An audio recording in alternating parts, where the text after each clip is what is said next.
नमस्कार दोस्तों, कैसे हैं आप। स्वागत है आपका नई सोच का डेली डोज के एपिसोड नंबर 8 में।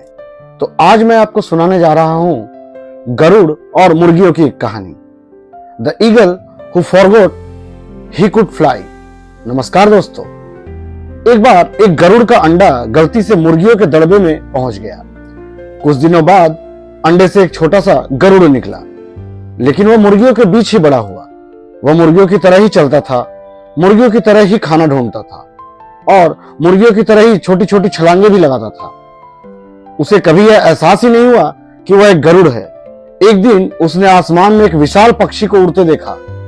वह बादलों के ऊपर उड़ रहा था, उसके पंख फैले हुए थे, वह अद्भुत लग रहा था। छोटे गरुड़ ने पास खड़ी मुर्गी से पूछा, देखो वह कौन है। मुर्गी ने जवाब दिया, वह गरुड़ है, वह पक्षियों का राजा है, लेकिन हम उसकी तरह नहीं उड़ सकते। छोटा गरुड़ चुप हो गया। उसने भी मान लिया कि वह नहीं उड़ सकता और पूरी जिंदगी मुर्गियों की तरह ही जमीन पर चलता रहा, बिना यह जाने कि उसके अंदर भी आसमान छूने की ताकत थी। दोस्तों, हम सब में बहुत लोग उसी गरुड़ की तरह हैं। हम अपनी असली क्षमता भूल जाते हैं। हम दूसरों की सीमाओं को अपनी सीमा मान लेते हैं। हम अपने सपनों को छोटा कर लेते हैं क्योंकि हमारे आसपास के लोग कहते हैं कि यह संभव ही नहीं है।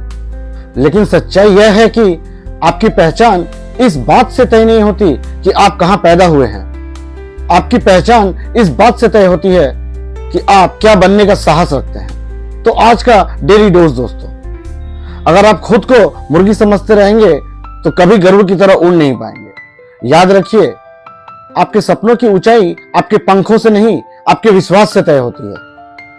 अगर आपको यह कहानी पसंद आई हो तो लाइक करें, शेयर करें और सब्सक्राइब करें सोच बदलो इंडिया को। मैं फिर मिलूंगा एक नई कहानी और नई सोच के साथ, क्योंकि जब सोच बदलती है तभी जिंदगी बदलती है। जय हिंद।